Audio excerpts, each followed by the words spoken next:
Салам алейкум, Акшам на АТР. В студії працює я, Альвіна Сідбулаєва, і наш гість Олександр Мартиненко, генеральний директор Інтерфакс Україна. Вітаємо вас. Доброго дня. І трохи більш ніж за тиждень новий парламент стане до роботи. Далі основні дати роботи Верховної Ради 9-го скликання. Верховна Рада 9-го скликання вперше збереться на урочисте засідання 29 серпня. У той же день нардепи оберуть президіум парламенту, затвердять комітети. До 15 вересня мають подати законопроект про державний бюджет на наступний рік. До 29 вересня мають створити коаліцію. Втім, цього разу її може й не бути, бо фракція «Слуги народу» матиме більшість, яка наділена правами коаліції. До 29 жовтня коаліція або «Слуга народу» мають сформувати Кабінет міністрів, внести президентові кандидатури прем'єра та решти уряду. Пане Олександре, як ви вважаєте, чи все буде за планом, як кажуть «Слуги народу»? Я думаю, що все, що зараз про що говорилось, окрім, можливо, бюджету, буде вирішено в 2-3 дні. Тобто... А не на протязі місяців, як сказано там в законі. А для формування комітетів, так? Комітети, спікер, керівництво парламенту, уряд. На все це, я думаю, вистачить 2-3 дні. Як ви вважаєте, які питання будуть першими, які будуть розглядати в парламенту? Ну, оскільки я знаю, там близько 60 законопроєктів готується для прийняття в перший, я думаю, тиждень. А може, чуть більше. І, власне, я думаю, наскільки я зрозумію, там є таке бажання показати всім, наскільки парламент може бути ефективним і швидким. Тому буде дуже багато законопроєктів. А які ваші прогнози щодо ефективності роботи? Ну, ви знаєте, легкість, з якою можна буде приймати закони, вона з одного боку це плюс, звичайно, з іншого боку це ризик. Плюс тому, що дійсно можна приймати дуже швидко і не покладаючись на якихось партнерів, очікуючи якихось партнерів, входячи в довгі переговори, з одного боку. З іншого боку, це просто існує ризик, що будуть ці законопроекти виноситися, оскільки вони голосуються дуже швидко, просто по рішенням фракції, що вони будуть не сирі, не проработані. Але це можна буде сказати тільки, коли вони будуть вже прийматися. І ось «Слуга народу» віддає опозицію посаду віце-спікера. Про це сьогодні сказав потенційний спікер нової ради Дмитро Разумков. Ми запропонували цю кандидатуру нашим колегам по парламенту. Кому? Поки що ми запропонували іншим політичним силам, які не входять в більшість. Хтось відмовився, хто буде? Хто так, згодився? але я думаю, що більш коректно буде, якщо про те, хто відмовився, будуть казати саме ці політичні. І ось ми почули і Разумкова, і до нас приєднався Олександр Салантай, очільник партії «Сила людей». Вітаємо вас в нашій студії. Вечір добрий. Що ви думаєте щодо такої посади? Хто стане, на ваш погляд, віце-спікером? То думаю про те, що з владою то визначилися, ми зрозуміло, да? Разумков і Стефанчук, спікер парламенту і перший заступник. А от конкурс на опозицію триває. Є лише поки що одна фракція, яка чітко заявила про те, що вона точно піде в опозицію. А ще 3 фракції, вони як і не туди, і не сюди, і від цього, мабуть, залежить. При такій невизначеності, я думаю, що може закінчитися взагалі тим, що цю посаду не займе ніхто. Адже посада віце-спікера може статися так, що буде лише кандидатури від «За життя», а можливо Разумков і Стефанчук не захочуть мати такого заступника, або Зеленський і політична команда Зеленського не захочуть, щоб ця посада була заповнена людиною Медведчука. І це може завершитись тим, що інших пропозицій немає, цю поставили на голосування, голосів не хватило. Ну так і залишилися без другого заступника. Пане Олександре, ще сьогодні лунають такі заяви, що «Батьківщина» і «Голос» не висуватимуть своїх кандидатур на цю посаду. Про «Голос» я чув, «Батьківщину» я не чув, чесно кажучи. Але є така інформація. І як ви вважаєте, хто ця опозиція і хто може очолити крісло? Насправді, хто є в опозиції, вирішувати буде влада. От кого вона скаже, опозиція, така вона і буде. А якщо серйозно, то в принципі опозиція все ще не є владою. Не можна бути немає чогось третього. Тому якщо влада слуга народу, то опозиція, як би хтось не хотів називатися, вони всі, решта, 4. І таким чином хтось з них з 4 може отримати цю посаду. Якщо Батьківщина, я думаю, що це буде голос чи Батьківщина, якщо вони не погоджуються, я думаю, що третя в черзі буде стояти Європейська солідарність. От вони 100% займуть цю посаду, якщо буде така Вони не відмовляться. можливість. Да. Інша справа, чи проголосує за це слуга народу, ще раз кажу, це вони вирішують. Підходить ця людина їм в Верховній Раді в якості представника опозиції чи ні? Ну, стосовно Європейської солідарності у мене є сумніви, чесно кажучи. А от стосовно опозиційної платформи «Життя» теж. Теоретично може статися, про що говорили зараз, що нікого не буде, і від цього, в принципі, ніхто особливо, я думаю, нічого не втратить, тому що ми знаємо, що посада другого віце-спікера, вона така, ну, вона, в принципі, необхідна. Він підміняє інколи керівників парламенту, коли треба запити зачитувати. Це така дуже довга, познаємо процедура, годинами може продовжуватися. Всі займаються своїми справами, а віце-спікер в цей час зачитує запити. От. Ну і там, типу, може керувати якісь там напрямки, але при варіанті, коли слугою народу зайняті фактично більшість є у всіх комітетах, навіть там, де керівником буде людина з опозиції, воно все одно буде більшість в цих комітетах. То я не зовсім розумію, що буде, як це буде взагалі керуватися, навіщо це потрібно. За останні 10 років я пригадую лише один випадок. Може, ви щось пригадаєте? Я лише один випадок можу згадати, коли посада другого заступника, тобто не першого заступника, просто заступника віце-спікера, зіграла якусь суттєву роль. Це було в лютому 2014 року, в момент, коли Янукович втік, і Верховна Рада зібралась на почергове засідання, і тоді ні спікер парламенту, а звичайний заступник, навіть не перший заступник, Руслан Кошулинський, відіграв певну організаційну роль для проведення засідання Верховної Ради, в рамках якого вибрали спікера – виконуючого обов'язки президента України Турчинова. От тоді у цей момент відчулося. Його дуже швидко його обрали тоді, тому він не дуже довго керував. Тобто, пару годин. Буквально. От, потім слів Турчинов і знову. Але тут, знаєте, от стосовно Кошулинського нагадали, там вже був випадок, коли Турчинов вийшов на переговори, як відомо, а оскільки не було першого віце-спікера, залишився Кошулинський, завдяки чому був проголосований, наприклад, закон про мову. Тобто важливо мати заступника своєї команди, бо можеш вернутися до залу і зрозуміти, що твій заступник, який не перший, а звичайний, зіграв тебе в інші ворота. Ну, в цьому варіанті зараз ні, а потім все може бути. А якщо навіть Європейська солідарність, якщо і буде така у них можливість, хто може з депутатів Європейської солідарності, на ваш там погляд? все зрозуміло, тому що там є, по-перше, у нас же ж потрібно, щоб було якийсь принцип, хоча б якесь правило гендерності збережено в парламенті, це має бути жінка обов'язково, хоча б одна з 3, а жінка віце-спікер Європейської солідарності вже є.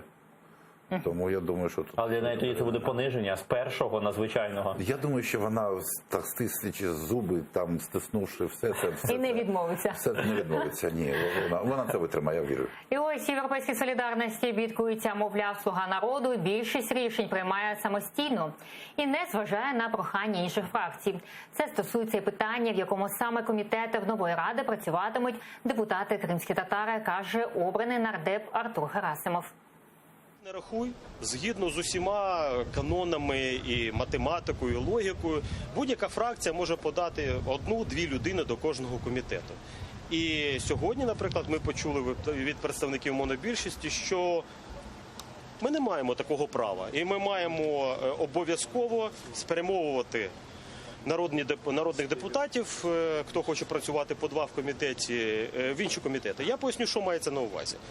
Це означає, що представники кримсько-татарського народу, Мустафа Джемілєв, Ахтем, чогось не можуть удвох працювати в комітеті з питань деокупації Криму і прав людини, який сьогодні створений.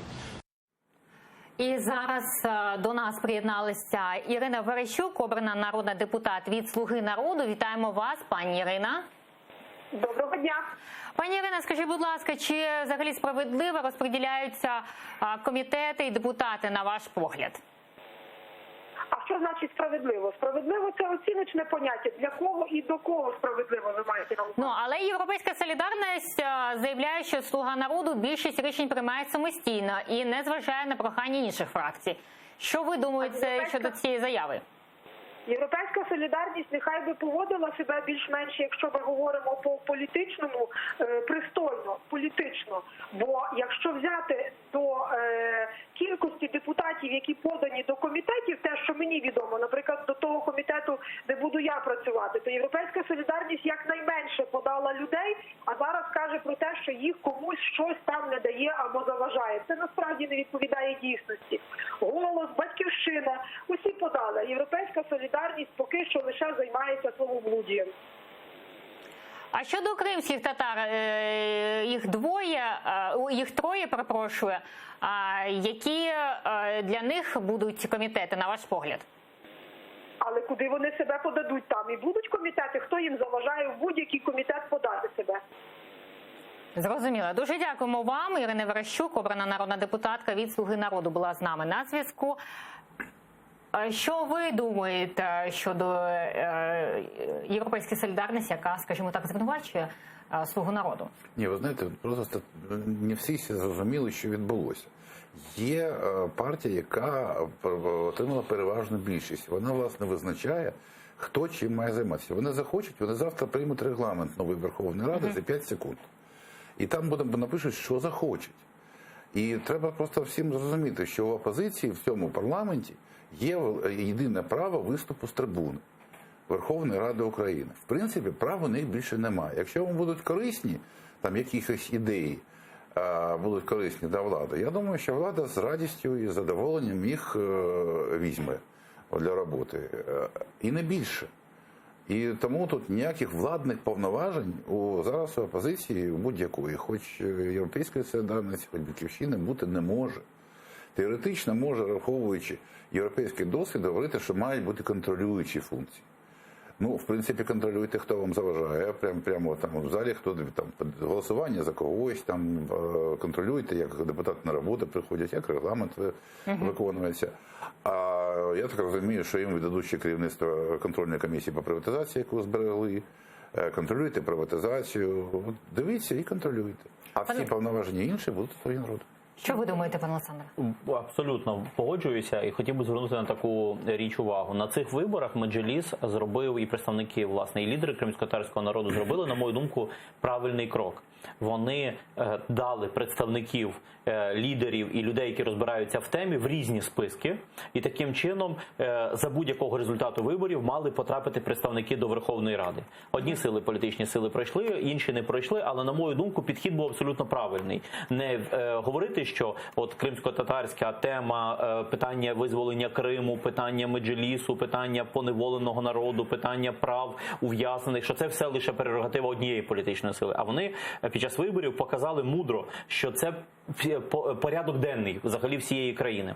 На мою думку, зараз треба так само поступити мудро, не грати в тему влада-опозиція. Потрібно вийти за межі цього дискурсу саме в питаннях Криму і всього, що пов'язано навколо. Створити депутатську групу міжфракційну в «Друзі Криму», ну я так назвав «Друзі Криму», і там вже на розсуд самих депутатів і за пропозицією Меджліса. Взагалі, справа радити, справа невдячна, тим більше на АТР, тим більше з такого питання, але я наважився, бо я вважаю, що відчуваю тонко цю ситуацію, яка там зараз є, в тому плані, що краще вийти з дискурсу про того, який Герасимов трошечки завернув, а вийти на дискурс того, що Меджліс має стати ініціатором формування потужної міжфракційної депутатської групи, де будуть представники і влади, і опозиції, які сконцентруються над законопроектами, необхідними для майбутнього і теперішнього Криму. І зараз ми долучаємо Софію Федину, обрана народна депутатка від Європейської солідарності. Вітаємо вас. Пані Софія, скажіть, будь ласка, як вам розподіл комітетів? Доброго вечора передусім. Ну, ви знаєте, мене вражає як саме формування комітетів, визначення їхньої компетенції, так і питання в тому, як, по суті, одноосібно, без врахування попередніх домовленостей, правляча партія просто взяла і сама собі визначила, скільки в якому комітеті має бути людей. От для мене оце є ознакою потенційної узурпації влади і відсутності бажання слідувати передусім за компетенцією. От щойно колега говорив, що Ми маємо створювати і міжфракційні об'єднання, і групи, в яких би був спільний інтерес, зокрема, напрацювання законопроєктів чи по Криму, чи по якихось інших питаннях. Наразі я бачу загальний контекст, коли просто хочуть показати, ми більшість, а ви ніхто. Ви ні на що не впливаєте, нам все одно на компетенції, нам не залежить, де можуть бути більш фахові люди з якого чи іншого питання зібрані. Ми просто хочемо показати, що ми контролюємо все. Отак наразі воно виглядає. І це дуже і дуже неправильно для нашої держави. Пані Софія, скажіть, будь ласка, чи, може, ви знаєте, ваша партія кого висуватиме на посаду віце-спікера? Ну, за попередніми даними, ми не висували нікого на віце-спікера. Можливо, що зараз в ці кілька днів зміниться позиціонування. Я особисто вважаю, що ми маємо боротися за кожну посаду, на якій може бути озвучена конкретна позиція і програма Європейської солідарності. Тому що в нас залишається, по суті, для тих партій, які не є правлячими, в нас залишається, по суті, тільки публічний простір комунікації. І кожна посада, вона дає можливість вийти на ширший публічний простір. Пані Софія, мені видається, дозвольте, я завершу. Мені видається, що те, що в найбільш пріоритетних питаннях, такі як, наприклад, євроінтеграція, в нас тільки ліміт 7 депутатів. Свобода слова, ліміт тільки 7 депутатів, то навіть всі не будуть представлені фракції. Питання Криму, деокупації Донбасу, повернення території, запхання в загальний контекст Комітету з прав людини. Ну, тобто, це не те, і ми маємо використовувати кожну позицію, щоб доносити ті. Зрозуміла. Пані Софія, скажіть, будь ласка, кого ви бачите? Може, є у вас свій фаворит, кого ви б хотіли побачити на кріслі віце-спікера? Віце-спікера, мені видається, що прекрасно з тим обов'язками справлялася, зокрема, пані Ірина Геращенко. Вона була б і чудовим комунікатором, надзвичайно фахова людина. Так само і той самий Андрій Парубій. Ну, я думаю, що він просто є, скажімо так, червоною тканиною для теперішньої правлячої партії, тому що він ефективно виконував свої обов'язки. Але я думаю, що з цим позиціонуванням також справились би такі люди, як Володимир Арієв, чи Марія Іонова, чи Іванка Климпуш-Цинцадзе. Зрозуміло. Дякуємо вам. Багато фахових людей. Головне питання не казати, що всі опозиційні партії погані, а ми при владі, а шукати найбільш компетентних людей, які зможуть задовольнити державний інтерес, а не інтерес. Дякуємо. Софія Федина, обрана народна депутатка від Європейської солідарності, була з нами на зв'язку. А ось народні депутати поділили місця в залі засідань. Давайте подивимось, де сидітиме кожна з фракцій. Депутати найбільшої фракції «Слуга народу» займуть всі перші ряди всіх секторів зали засідань ближче до трибуни. Якщо дивитися на зал, коли президія згори, то в лівому нижньому куті сидітимуть нардепи Європейської солідарності. Ближче до центру на задніх рядах розмістяться депутати «Голосу». Теж усередині, втім правіше, місця для фракції «Батьківщина». В крайньому правому куті сидітиме опозиційна платформа «За життя». Ось ми побачили графіку, ми бачимо, що всі перші ряди будуть «Слуга народу» і стілі зеленого цвіту. Звичайно, тому кольору. що значно ускладнюється питання блокування трибуни опозиції. Тобто вони будуть стояти щитом? Ну, якщо треба. На всяк випадок. Це теж треба, мало лі. Друзі, комусь захочеться блокувати трибуну, а їх заблокують у цьому коридорі, який між двома секторами, і вони просто не підуть далі. От і все. Олександр, як ви вважаєте? Я думаю, це мудре зауваження на тему того, чому така розсадка, бо зазвичай розсадка дольками була раніше, тобто з такими струменями сонця. Це поміняли. І чим це закінчилося? В кінці кінців з однієї дольки хтось вискакував, ми пам'ятаємо, до трибуни, а інша долька не встигала її завадити, і все. Мені така зачетна штовханина була біля трибуни, а зараз що не буде. Не буде все. Я більше переживаю за те, щоб вони не розсадку поміняли, щоб вони правила Верховної Ради поміняли. Тому що нові люди дуже швидко стануть старими людьми, якщо не змінять правила роботи Верховної Ради. Це комплекс різноманітних заходів. От зараз така потужна сварка за комітети відбувається, наче вони там серйозно працювати збираються. Ну, наче ми не пам'ятаємо, наче про те, що в минулих 3 Верховних Радах комітети це вже була лише одна назва. Кворум на листочку писали, кворум рахували лише тоді, коли журналісти і громадські діячі в гості пішли. А так до того, коли нікого в гостях немає, то засідання комітету відбулося, а в реальності засідання комітету взагалі не відбувалося. Вони в цей момент фізично взагалі в іншому місці знаходилися. Тобто такий безлад був. А висновки, рекомендації комітету як сприймали, а законотворчі правила і процедури в регламенті повз комітет фактично минували. І роль і значення комітету ніякого фільтра не виконувало з точки зору реєстрації законопроєктів. Тому з комітетами лад треба навести. Я знову повертаю на грешну землю. Комітети – це ще питання приміщень. А це приймальні, це кабінети з приймальнями, які знаходяться на Садовій 3. Чим більше комітетів, тим більше у вас приміщень з секретарями і помічниками. Це важливо. Зараз і ми долучаємо Ярослава Юрчишина, обраний депутат від «Голосу». Вітаємо вас, пан Ярослав. Добрий день. А може ви бачили місця розташування, де будуть саме сидіти депутати? Я остаточно не бачив розсадку, оскільки ще сьогодні тільки мала затвердити погоджувальна підготовча група. Для нас не суттєво. Слуга народу буде сидітиме в перших рядах. Як вам таке місця і взагалі навіщо вони так зробили? Насправді я так думаю, що вони хочуть створити максимально комфортно для свого керівництва, тобто для керівництва Верховної Ради, де буде наймовірніше переважати «Слуга народу» умови для роботи. Це, звісно, дуже далеке від якогось цивілізованого розміщення, бо перші ряди, які дають найлегший доступ до трибуни, фактично пропонуються не там, наприклад, людям з спеціальними потребами, які в цьому скликанні будуть, а людям, фактично, які мають політичну приналежність. Знову ж таки, є тактика розсаджування більшості і меншості, коли одне крило віддається більшості, інше віддається меншості. Це цивілізована тактика. В наших умовах вирішили, скажімо так, запобігти блокуванням трибуни, чи, напевно, вирішили створити комфортні умови для роботи керівництва парламенту, але це відповідальність більшості. Ми маємо ту картину в парламенті, яку маємо. Боротися за місця, як на мене, це точно не те, чим би мав займатися парламент. Пане Ярослав, ваша партія відмовилася від посади віце-спікера. Чому саме? Ми намагалися і формували свій список за принципом професійності, і в нас кожна людина закриває певну експертність.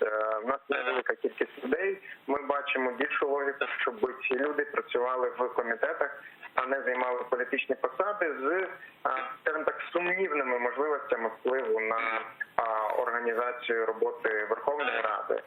Нам важливіше показати результат в тих сферах, які ми в нашій політичній програмі обіцяли зрушення для наших виборців. Зрозуміло. Дуже дякуємо вам. Ярослав Юрчишин, обраний депутат від «Голосу», був з нами на зв'язку. А ось хто стане наступним прем'єр-міністром? В ЗМІ гуляють кілька прізвищ ймовірних кандидатів. Далі 3 осіб, яких згадують найчастіше, коли кажуть про майбутнього очільника уряду.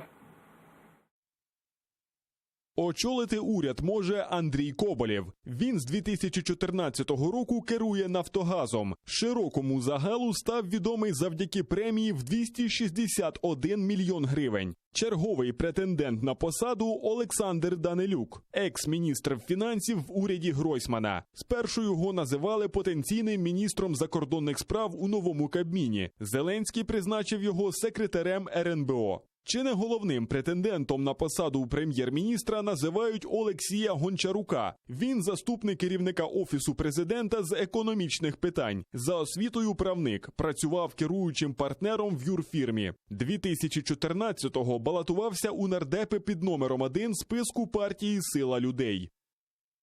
Ось такі прізвища лунають. Пане Олександр, як ви вважаєте, хто може очолити крісло уряду? Нам залишилось почекати, я думаю, днів 10.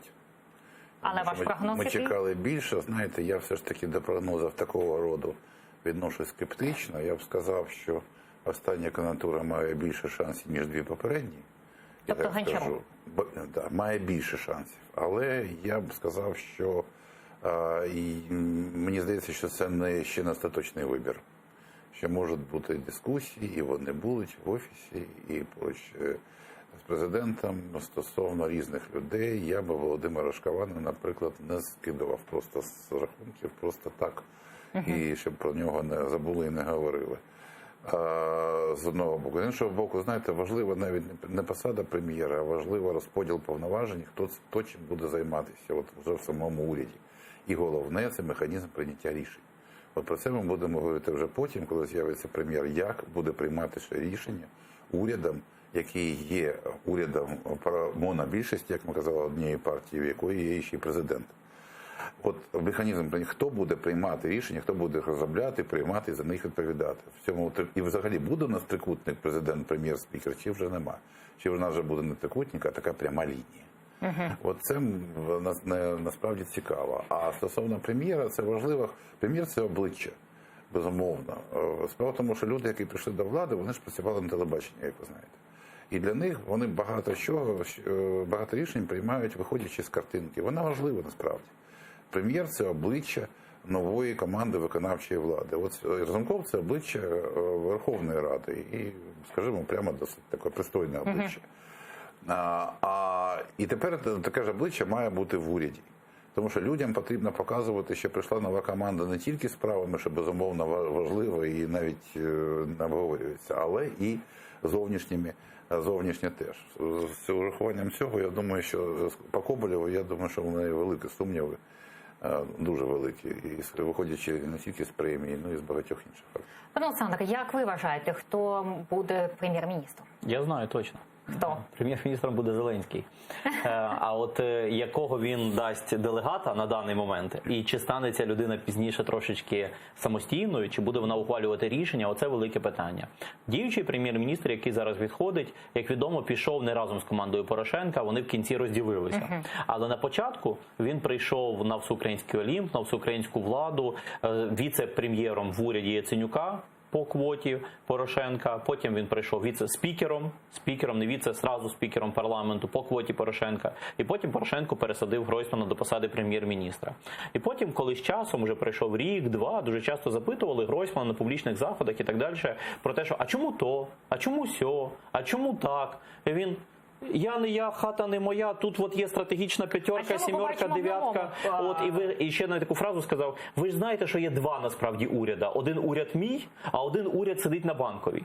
Ну, цілком очевидно, що за таких обставин, і не може бути навіть два уряди, за таких обставин, які зараз є в Україні, точно буде тільки один уряд на Банковій. Але питання, чи буде цей рух, ви назвали його рухом прямої лінії. Я би це назвав той самий трикутник, просто внизу вся трикутник, а ці зверху криша, вона така, вже значення немає. Вона не кришує, вона просто прикриваються нею, як щитом, двома щитами обклалися, та й все. І от чи буде оця лінія, оця урядова, чи буде вона набувати самостійності? Найголовніше питання, які виникають до майбутнього прем'єра: чи формує він команду Кабінету міністрів? Чи ухвалює він рішення? Чи має він право на самостійний хоча б якийсь на початку? Чи нестиме відповідальність? Чи представлятиме він свою стратегію відповідальності, яка не буде стратегією Зеленського? Чи його неуспіхи цього уряду – це означатимуть автоматично обвал і Зеленського? Чи його успіхи – це успіхи Зеленського? Чи буде розподіл ролей? Чи який буде розподіл ролей такий, як було минулий раз? Якщо щось погане, значить Гройсман. Якщо щось хороше, значить Порошенко приходить підписувати.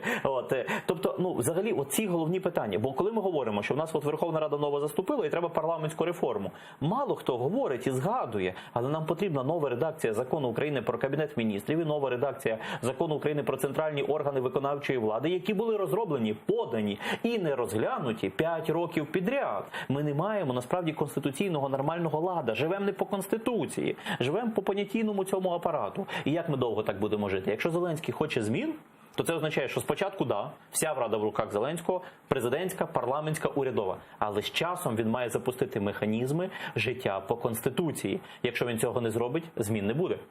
Знаєте, просто два слова, досвід показує, що на уряді є стільки взагалі повноважень і стільки запитань він вирішує кожного дня, що повне підпорядкування Офісу і ще адміністрації президента неважливо. Воно, правда, навіть технічно неможливо. Тому що там великий апарат, насправді, там кошти, там дійсно щоденне прийняття рішень. Жодна адміністрація, навіть сильна, повірте мені, ніколи до цього не опускалася. Більше того, і друге питання, що я так розумію, що дехто з Офісу зараз приїде теж в уряд. Так. І тому там взагалі залишиться не дуже багато людей, яким там Зеленський дуже довіряє, тому що всі, хто довіряє, зараз так на банки. І вони дехто приїде в уряд. Виникає питання, хто там залишиться. І тому мені здається, що уряд так чи інакше, можливо, не зразу, не в перший день і не в перший тиждень, але так чи інакше він буде, оцей центр впливу, Зеленський, само собою, він президент, але він буде переміщуватися туди. Дуже важливі моменти. Просто ви звернули увагу на адміністративно-розпорядчі управлінські ролі. Для мене найголовніший аспект – це наявність мандату на економічні зміни. Чи дасть Зеленський цьому уряду мандат ламати олігархічну економіку і будувати економіку підприємництва, де люди матимуть можливість заробляти гроші. А все решта – другорядні питання. Тут питання політичного мандату. Це питання вибору власного президента. Тобто, якщо він таке завдання ставить, то уряд його виконує. Не ставить, не виконує. І тоді яка команда, хто прем'єр, хто віце-прем'єр, і вони зайшли, і вони розуміють, що вони камікадзе, бо олігархи це так просто не простять. Але вони тоді уряд з надією. Чи вони технологічний, автократичний, технократичний, назвіть його як просто уряд, адміністрація для вирішення оцих всіх низьких питань, до яких не Зеленському немає справи. Що це за уряд? Оце головне питання. Побачимо. І діючий прем'єр-міністр України сьогодні зустрівся зі своїм ізраїльським колегою Володимир Гройсман та Бен'ямін Нетаньяху говорили про зону вільної торгівлі між Україною та Ізраїлем. Зараз можливо розширювати зону вільної торгівлі, в тому числі і на послуги, забезпечувати механізми спільного інвестування. Я нещодавно, перед тим, як ми фіналізували угоду про зону вільної торгівлі, відвідував Ізраїль. Ми побачили, наскільки сьогодні є високорозвинута технологічна держава. We want, obviously, to increase the cooperation with you. Ми хочемо, безумовно, збільшити співпрацю з вами. Ми говорили вчора з паном президентом Зеленським та іншими особами, що ми зробимо дуже важливий крок – розширимо договір про вільну торгівлю між нами. Ми будемо співпрацювати над створенням спільних підприємств. Наші ізраїльські підприємці співпрацюватимуть з українськими підприємцями. Це буде найкраща співпраця, яку може мати Україна в цьому розумінні. Олександр, як ви сприймаєте візит і що ми побачимо, які результати? Візит, звичайно, це частина передвиборчої кампанії Бенджаміна Нетаньяху. Виборці, як відомо, виходці з України важлива частина для ізраїльського суспільства і важлива частина виборців, тому це для них подарунок, звичайно, само собою. Це, я так розумію, там дійсне питання економічної співпраці. Я зараз не готовий говорити, на кому вигідна зона вільної торгівлі України і Ізраїль, тому що, як правило, знаєте, такі при дисбалансах різних треба подивитись, кому насправді, на кого це працює. Навскідку це, звичайно, нічого поганого цього немає. Але головне, Нетаньяху зробив. Я не думаю, що там було якесь подвійне дно, про яке люблять говорити, що він там посередник, там між Путіним і Зеленським, це все не так. Він достатньо самостійна фігура, у якого через місяць проблемні вибори. І тому він це питання вирішив. А для Зеленського, я вважаю, що будь-яка зустріч з такою людиною відомою, як Нетаньяху, це добре, тому що він має вчитися бути власне фактором, суб'єктом на міжнародній арені. Він цього не знав. І я думаю, що кожна така зустріч йому досвіду дає. Як вважаєте, Зеленський може стати другим прем'єром Ізраїля? Так. Чи буде Ізраїль для нас другом, чи більше вони з росіянами? Знаєте, треба дізнатися спочатку, хто буде прем'єром Ізраїля після 17 вересня цього року, після виборів. Тому що може бути Нетаньяху, може бути будь-хто інший. Ви знаєте, це ж з Ізраїлем персональні відносини, це дуже така штука не дуже корисна, тому що там дуже швидко, як недовго змінюються уряди. І тому всі ці відносини один з одним, вони можуть піти кудись далі. Хоча, з іншого боку, вони повертаються знову і знову. Це теж правда. Людина, деякі люди, які прем'єром бувають по двічі-тричі. Тому будь-які контакти, вони важливі. Ні, знаєте, в кінці кінців розвинута країна з хорошими інвестиційними ресурсами, з хорошими фінансами. З намаганням, бажанням інвестувати кудись. Ми в кінці кінців поле для інвестицій значною мірою поки що. Тому може бути користі багато, але знов-таки я думаю, що для Зеленського важливі кожна така зустріч – це досвід. Пане Олександре, як ви вважаєте, чи буде Ізраїль ближче до України, чи все ж таки до Росії? Подивіться, як ця угода про вільну торгівлю, як вона проживає життя. Давно підписана, ратифікована тільки Верховною Радою. Чекаємо, коли Кнесет її ратифікує.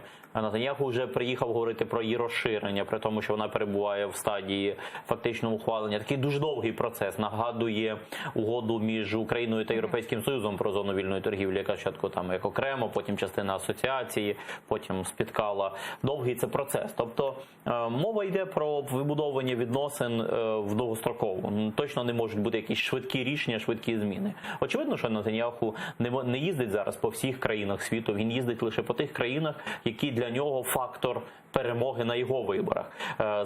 Вчора було дуже цікавий момент спостерігати, як багато медіа охрестили це як якийсь великий успіх України, що вперше до України приїхав там і так далі. Наче не було, що їздив, наче наш прем'єр не їздив, наче наш президент перед цим не їздив, наче інших візитів не було, інших лідерів Ізраїлю, наче президент Ізраїлю регулярно не посещав країну. Тобто таке передьоргування відбулося. Чому? Тому що з точки зору, якщо не розуміти процесів в Ізраїлі, то здається, якщо Україна центр всього, так і має бути, звичайно, то так здається, А насправді цей візит був більше потрібний Нетаньяху, і більше потрібний на даний момент Ізраїлю. Україні потрібно вчитися взаємовигідне партнерство вибудовувати, коли воно потрібно і Ізраїлю, і Україні. І сподіватися на те, що Ізраїль зараз стане якимось дипломатом, якимось українським адвокатом, марно сподіватися. Економічні зв'язки, і зв'язки діаспорні, культурні з Росією не менші, ніж з Україною. На це теж треба зважати. Але такими союзниками на дорозі не розкидаються. Точно потрібно тримати хороші стосунки з Ізраїлем, тому що десь може і пригодитися. А ось президент Франції Еммануель Макрон у своєму Фейсбуці виклав пост російською мовою, в якому назвав Росію, цитую, європейською країною. Росія – дуже глибоко європейська країна. Ми віримо в Європу, що простягається від Лісабона до Владивостока. Є прогрес щодо багатьох політичних та економічних питань, адже ми прикладаємо зусилля для розвитку франко-російських відносин. Макрон з Путіним зустрілися, і вони говорили щодо України. Як ви вважаєте, ці перемовини майбутні, коли вони можуть статися, і що ми отримуємо від цього? Перемовини майбутні... Нормандського формату. Нормандського формату. Не буде поки що, як розумію, ніяких перемовин нормандського формату. В кінці серпня мають зустрітися знову таки на рівні помічників, наскільки я знаю, чи радників, керівників нормандського формату. Це буде зустріч, про яку домовлялися. Зустріч, в принципі, знову, я думаю, ознайомча з ситуацією, яка склалася. Знову там будуть підніматися, я думаю, питання припинення вогню і так далі. І я поки що не бачу жодних, чесно кажучи, перспектив зустрічі в нормандському форматі, тому що абсолютно невідомо, що, власне, вирішувати. Справа в тому, що дійсно, коли збираються президенти, чи міністр іноземних справ навіть, у цих зустрічей має бути якийсь результат. І Макрон це прекрасно розуміє. Він людина, яка хоче показати результат своєї діяльності, дуже хоче. А результату немає. Знаєте, я ніколи не забуду, коли знаходячись біля якоїсь чергової зустрічі в нормандському форматі міністрів, вони виходили з цієї зустрічі, так повисили очі донизу, їм питали, що? Говорять, та нічого. Ви так посадили і все. І виникає питання, а навіщо це робити? Тому це є велика поки що проблема. Дуже велике бажання Макрона війти в історію. З кожною такою зустрічю я відчуваю його все більше. Війти в історію як миротворця, як людина, яка вирішить проблему конфлікту в Україні. Правда, він це робити не зможе. А як ви вважаєте, пане Олександре? Та хочеться себе тішити, знаєте, дурень думкою Але все ж таки, багатіє. що ви побачите? Хочеться думати про те, що треба Путіну виконати це рішення суду ООН, але не може він Україні віддати моряків, то має віддати через посередників. Хочеться думати про те, що Путін наче як тендер влаштував між європейськими лідерами, через кого він це передасть. І думає, що йому за це взяти, який зиск. Хочеться думати про те, що європейські лідери, вирішуючи свої внутрішні проблеми в країні, хочуть показати якісь успіхи назовні і, можливо, якраз увійдуть в таку невеличку угоду із Путіном і допоможе повернути хоча б частинку наших в'язнів додому. Але насправді я не вірю в те, що в найближчий час ми можемо сподіватися якогось потепління. Я взагалі дивлюсь на ці протести, які відбуваються в Росії, і переживаю за те, щоб після цього була не демократизація, а навпаки ще більше закручування гаяк. І ми будемо мати справу ще більш небезпечним сусідом. Олександр Салантай, очільник партії «Сила людей», і Олександр Мартиненко, генеральний директор «Інтерфакс Україна» були із нами. Дякуємо, що прийшли. Дякую. Підписуйтеся на наш YouTube-канал, там ми викладаємо найцікавіші фрагменти наших ефірів. Далі на АТR Заман, а ми з вами зустрінемося через 20 хвилин.